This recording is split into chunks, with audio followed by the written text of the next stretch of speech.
घने बीहड़ जंगलों के मध्य इन सब पशुओं की आवाजाही से निर्भय वह मानव पुत्र जाने कहाँ से साधना की तलाश में भटकते हुए बाल्यकाल में ही अपने घर को छोड़ इन वनों में भटकते हुए पहुंच गया। चूंकि उसे जीवन का कोई मोह शेष नहीं था और उसका एकमात्र धैर्य प्रकृति की खोज और प्रकृति के रहस्य को जानना, उन्हें समझना और प्रकृति में ही एकाकार हो जाने का ख्वाब देखने वाला वह बालक मात्र 14 वर्ष की आयु में न जाने किस कारण इस वन प्रदेश के मुहाने पर आकर खड़ा हो गया और किसी अलौकिक शक्ति का आभास कर, या यूं कहे उस अलौकिक शक्ति की पुकार पर उस वन प्रदेश के सामने आकर वह एकटक उसकी सुंदरता को निहारने लगा और मन ही मन आकाश की ओर देख उस प्रकृति को धन्यवाद कर अपनी शरण में ले साधना हेतु स्थान और अनुमति मांगने हेतु दोनों हाथ जोड़कर प्रभु का स्मरण करने लगा। क्योंकि इसके आगे कहाँ जाना था वह खुद नहीं जानता, उसका लक्ष्य ही अलौकिक शक्तियों को हासिल करना था कि तभी अचानक वहां बाघों की टोली आ पहुंची और जैसे ही उन्हें अपना शिकार दिखा, प्रफुल्लित हो उन्होंने जैसे ही छलांग लगाई, तभी एक साथ श्वेत गजराज और सिंहराज की गर्जन सुन जैसे हवा में रुके हो और वहीं पर गिर पड़े। देखते ही देखते सभी गजराज ने और सिंहराज की उपस्थिति में अपना ठहरना उचित नहीं समझकर वे पिछले पैर भाग खड़े हुए। अलौकिक, आहा, अति सुंदर, एक साथ आपके दोनों के दर्शन से मैं धन्य हुआ। कहते हुए मुस्कुराकर उस कुमार ने उन दोनों को प्रणाम किया और कहने लगा, धन्य भाग मेरे जो प्रभु ने मार्गदर्शन हेतु स्वयं आप दोनों को भेजा। आप दोनों मुझ निज मानव का प्रणाम स्वीकार करें और कृपया मुझे इस वन प्रदेश में साधना हेतु अनुमति प्रदान कर उचित स्थान के लिए मार्गदर्शन करें। ये सुनते ही गजराज ने उन्हें बैठकर अपने ऊपर बैठ जाने का इशारा किया और सिंहराज ने अपने लंबे बालों को हिलाते हुए उस बालक के सिर पर अपना पंजा रख उसे आशीर्वाद प्रदान किया, जैसे वह कह रहे हो कि इस वन में तुम्हारा स्वागत है। हे मानव पुत्र, अब तुम निर्भीक होकर यहाँ साधना कर सकते और पलटकर गर्जन के साथ चले गए। वहीं श्वेत गजराज उस बालक को अपने साथ लेकर वनों के बीच से टहलते हुए नदी, झरने, ऊंचे पेड़, हिंसक पशु सभी के मध्य से उसे लेकर ऐसे चलते जैसे सबसे उनका परिचय करवा देना चाहते हो।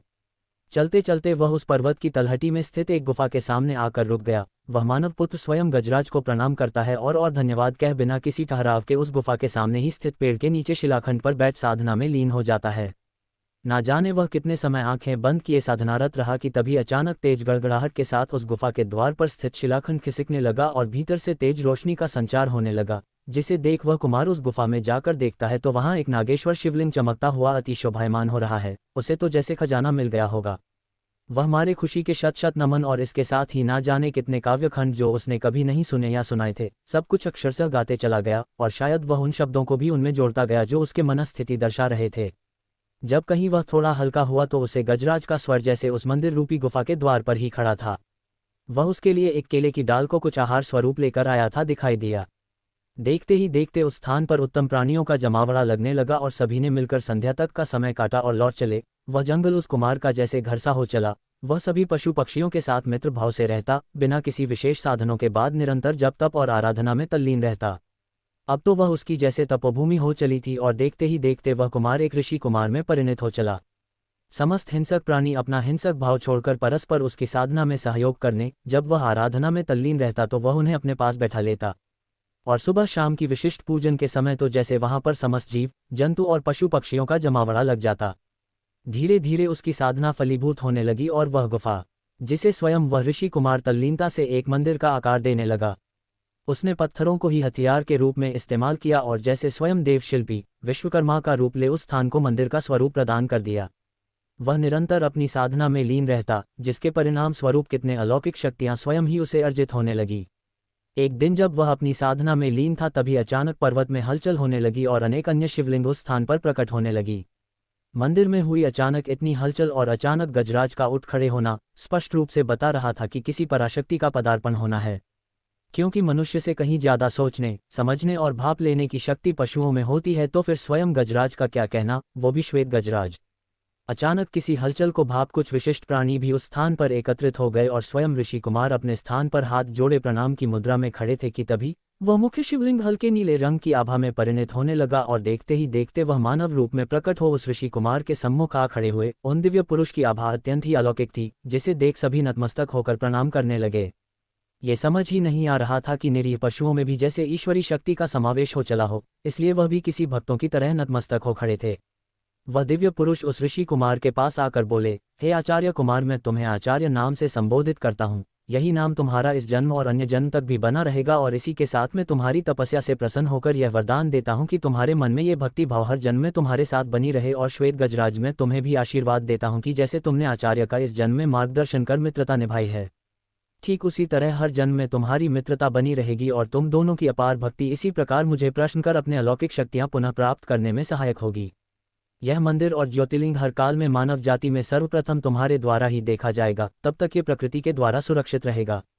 जो भी पशु पक्षी प्रत्यक्ष या अप्रत्यक्ष रूप से तुम्हारी साधना में सहायक हुए उन सभी को उसकी तपस्या का फल जरूर मिलेगा। वह हर जन्म में तुम्हारे साथ रहकर तुम्हारे सहायक बन मेरी विशिष्ट कृपा को प्राप्त करेगा। अब तुम बेफिक्र होकर निरंतर मुझसे मनःशक्ति से वार्ता कर सकते हो। आगे का मार्गदर्शन तुम्हें स्वतः ही संकल्पना से प्राप्त होगा। ये कहते हुए वह उन सभी को आशीर्वाद देकर अंतर्ध्यान हो गए। अब निरंतर वह आचार्य कुमार उस मंदिर में पूजन करते और सभी पशु पक्षी उनका सहयोग कर अपने आप को धन्य मानते।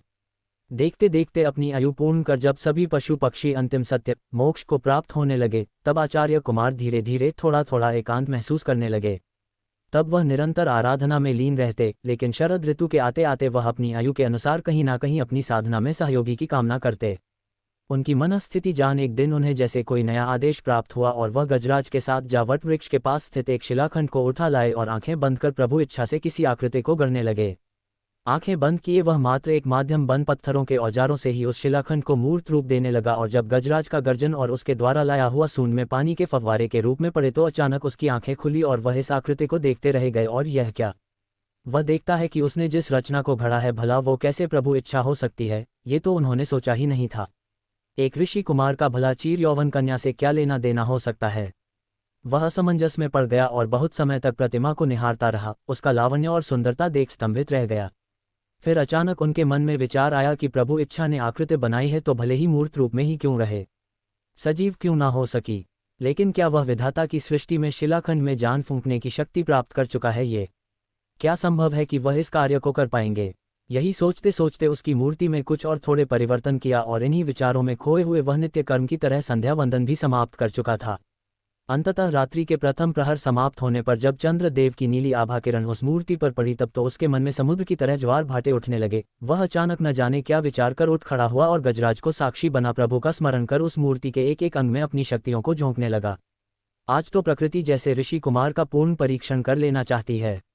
ऋषि कुमार शाब्दिक, मानसिक और मंत्र शक्तियों का भलीभांति उपयोग किए जा रहे हैं और रह रहकर अपनी संपूर्ण शक्ति का संचार उस मूर्ति में करने लगे, किसी कामना से नहीं वरन इसलिए क्योंकि वह नहीं चाहते थे कि प्रभु ने उनके माध्यम से जिस रचना को बनाया वह अधूरी रह जाए।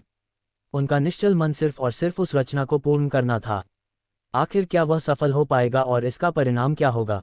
कहानी अभी जारी है। इसका अगला भाग जल्द ही अपलोड करेंगे। जब तक आप कहानी के साथ बने रहे, धन्यवाद।